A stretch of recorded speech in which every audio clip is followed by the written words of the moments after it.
السلام عليكم ورحمة الله وبركاته. ودنا يتكبرات ቻናል ቤተሰቦች እንዴት ናችሁ? ሰላም ናችሁ? ጥንቅሽ መጥቶልናል። ዛሬ ደግሞ በላው ከስንት አመት በኋላ ጥንቅሽ ልበላ ነው። በቆሎ እንኳን እዛው እንበላለን እየበላን ነበር። ዛሬ ጥንቅሽና በቆሎ መጣልን። አሁን በቆሎ ቆልተን በልተናል። ብዙ ነው የመጣልን በነገራችን ላይ እንግዲህ ባልካው ጓደኛ ነው ያመጣልን። አላህ ይስጠው ገበሬ ይኑር። ግን ጥንቅሾቹ ቀጫጭን ናቸው። ገና ለቀምሰው ይጣፍጣል። ቀምሳ ሽታው ራሱ ይጣፍጣል። እንኳን ላጥልኝ ላጥና እየበላው ቪዲዮ የሚያበላው አንቺ ነሽ እንጂ እንዳንተ እንጂ ውዴ። እሺ እኔ ጥርሴን ተራረሰኛል። አስቀምጥ ይላል ላጥልኝ ነው። ሸንኮራማ የበላሁት ነው ይዤዋለሁ። ሱስ ሳይዘኝ አይቀርም ውዴ። የሸንኮራ ማረ እኔ መሰለኝ ማለት ነው ስትመጣ በማዳበሪያ ሸንኮራ ተሸክመ የመጣ መሰለኝ። ወይኔ ያው ስትገባ ማለት ነው ለካ እሱ ጥንቅሽና በቆሎ ነው በማዳበሪያ ተሸክመ የመጣ አንተ ተቀመጥ። ይሄው ታልጦልኝ ቢስሚላህ ወይ ፈራው ጥርሴ ሲልጦ ራሱ ላጥላጥ ነው የሚሆነው።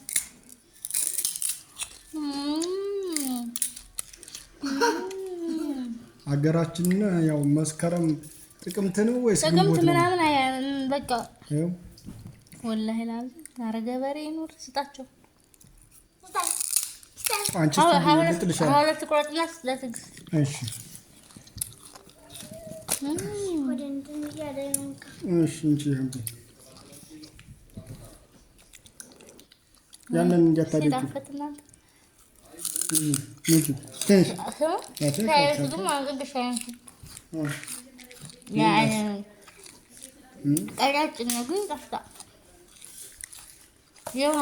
በጣም አንደኛ ነው።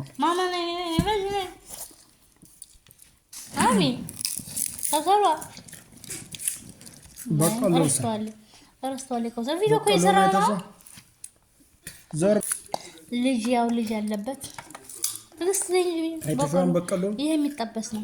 ለጋ ነው የሚቀቀልና የሚጠበስ ነው። ያው በውሃ ነው። ወረ ገበሬ እኔ መቼም ባለ ገበሬ ነው። አንዱ ለበሬዎች ገዝቼ ራስ ማለት ነው። ጥንቅሽ የሚጣፍጣን በረካ ይሁንልን ነው እንግዲህ ሳይጭን ይስጥልን ነው የሚባለው። አላህ ያክብራቸው ጓደኞቼ። ጀዛከላህ ኸይር። አመት ድጋነ እዚህም የተለየ ነው። ጠፍታ ደሳ አዎ እንግዲህ በጣም የተለየ ነው። ወላሂ በጣም ነው። ሰዶ ነው የሚመስለው። በጣም የተለየ ነው። በመኸሩ ግን የመኸሩ ይበልጣል። ማሽላ ጋር የሚዘራው አሁን መኸር ነው። መቼ ነው የምትይው? በቤት ነው የሚመረተው። በጨቆርታ ሞልቶ ነው ይሄ መርሳ ጠቅላላ ዙሪያውን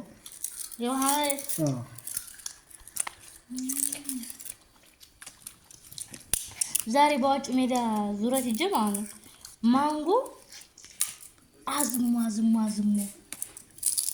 እንዴት ደስ ይላል ወላሂ ላዚም። በቆሎም አለ ግን በቃ ማንጎ በቃ ዝም ብሎ እኛም አለን ማንጎ ግን ያው አልቀላም እንጂ ወደ ውጭ ራሱ ዘሟን በቃ ማሻአላህ አሁንስ ነው። ድሮ እንደዛ ቤት የለም።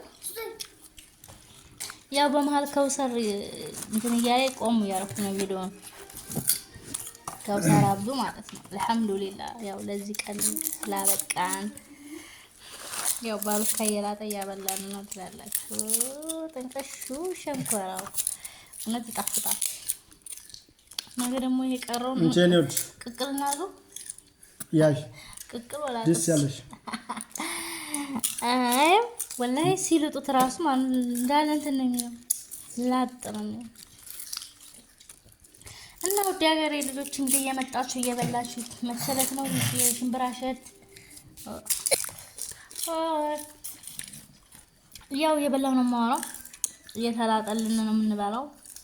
አልሐምዱሊላህ እንግዲህ እየመጣችሁ ብሉ እላችኋለሁ። ያ ባለፈው ምን ነበረ? ማንጎ፣ ፓፓያ፣ ሽምብራ፣ ሸት፣ በቆሎ ነበር የመጣልኝ። ዛሬ ደግሞ ጥንቅሽና በቆሎ። ደግሞ ወደ ገበያ ሲሄድ አሳያችኋለሁ። ገበያው ማለት ነው። መቼ ኖሮ ሰኞ ሄጄ ነበር፣ ግን ብዙም አይደለም ገበያውና እሄዳለሁኝ። ቅዳሜ እሄዳለሁና አሳያችኋለሁ ኢንሻአላህ። ላይክ እያደረጋችሁ ሰብስክራይብ እያደረጋችሁ አበረታቱኝ።